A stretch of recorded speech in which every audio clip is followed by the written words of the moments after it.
जय श्री कृष्णा दोस्तों। आज हम दूसरे दिन का दूसरा अध्याय स्टार्ट करेंगे। बैसाख मास महात्म अध्याय दूसरा।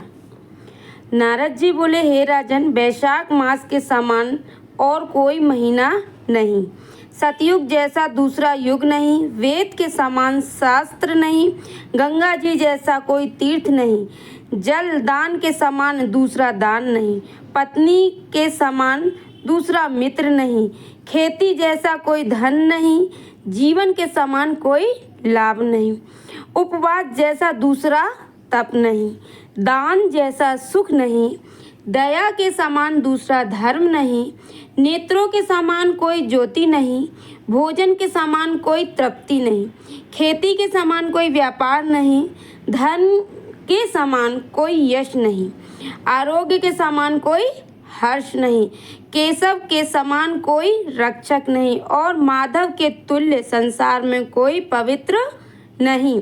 ऐसा पुरुषोत्तम बैसाख मास शेष साई भगवान को सदा प्यारा है। जो लोग भगवान के प्यारे इस महीना को बिना व्रत, स्नान, दान आदि किए व्यतीत करते हैं, वे धर्महीन होकर शीघ्र ही पशु योनि पाते हैं। उनका कुआं, बावड़ी बनवाना, बगीचा लगवाना आदि सभी धर्म व्यर्थ है, उसका कोई फल नहीं मिलता। बैसाख मास में जलदान, छत्री दान, खड़ाऊ दान और पंखा दान सबसे उत्तम है, जो अवश्य करने चाहिए। बैसाख मास में नियम पूर्वक भोजन आदि करने से विष्णु भगवान की सायुज्य मुक्ति निस्संदेह प्राप्त होती है। अनेक प्रकार के दान व्रत करने के उपरांत बैसाख मास में केवल स्नान कर लेने से ही प्राणी आवागमन से छूट जाता है। सब दान करने व संपूर्ण तीर्थों में स्नान करने की जो अपेक्षा बैसाख मास में केवल जलदान करने से ही वह फल मिलता है। जलदान खुद करें या दूसरे से करावें, यह कर्म भी सब दानों से अधिक है। प्याऊ लगवाकर जलदान करने से देवता, पितृ, ऋषि सब निस्संदेह अत्यंत प्रसन्न होते हैं। थके हुए यात्री के प्याऊ से जल पीकर संतुष्ट होने से ब्रह्मा, विष्णु, शिव देवता प्रसन्न होते हैं।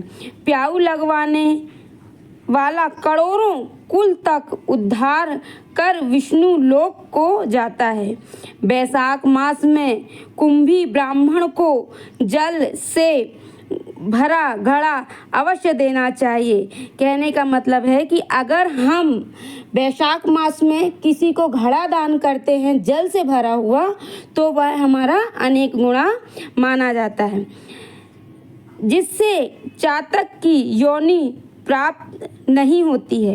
हे राजेंद्र, प्यासे महात्मा को शीतल जल पिलाने से 100 राजसु यज्ञ कराने का फल मिलता है।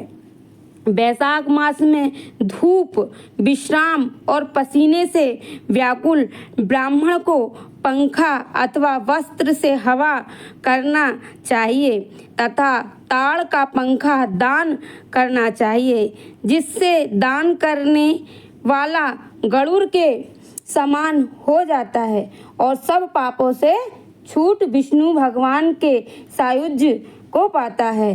पंखा दान ना करने से अनेक प्रकार के नरक यातनाएं, रोग आदि पीड़ाएं भोगनी पड़ती हैं तथा संसार में पापी माने जाते हैं। हे राजेंद्र, धार्मिक आध्यात्मिक दुख की शांति के निमित्त बैसाख मास में छत्री दान करना उचित है। छत्री दान नहीं करने से छाया को तरसना पड़ता है। उनके कहने का मतलब है कि जब हम जाते हैं, हम आवागमन से जब हम हमारी मृत्यु के बाद तो अगर हमने कभी छतरी नहीं दान की है तो हमें भी छाया नहीं प्राप्त होती। इसलिए सभी लोगों को छतरी दान अवश्य करना चाहिए। और महाक्रूर पिशाच वन पृथ्वी पर भटकना पड़ता है। बैसाख में खड़ाऊ दान करना, जूता दान करना अति उत्तम है। इसका दान करने से पृथ्वी पर करोड़ों जन्म तक राजा होकर अंत में विष्णु लोक प्राप्त होता है। दान ना करने से संसार के दुख भोगकर नरक की यातनाएं सहनी पड़ती हैं। जो मार्ग में श्रम मतलब जो मजदूर हैं, जो थके आ रहे हैं, उनको दूर करने के लिए विश्राम स्थल बनवाते हैं तथा जो दोपहर को अतिथि का या ब्राह्मण का आसन देकर भोजन कराते हैं, उसका फल ब्रह्मा जी भी वर्णन करना नहीं कर सकते हैं। अन्य दान भी अवश्य करना चाहिए। इस दान के समान कोई दान नहीं है। अन्य दान मनुष्यों को तत्काल तृप्ति कराने वाला है।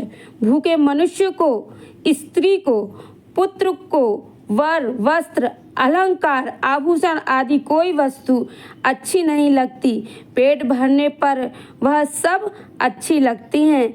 इसलिए अन्नदान करने वाले को पंडित लोग पिता कहते हैं। सारांश यह है कि अन्नदाता में सब धर्म आकर निवास करते हैं। बोलो श्री हरिनारायण विष्णु भगवान की जय, माता लक्ष्मी की जय, राधा रमन लाल की जय, बाल गोपाल की जय, शालिग्राम तुलसी मैया की जय। दूसरा अध्याय समाप्त। मिलते हैं।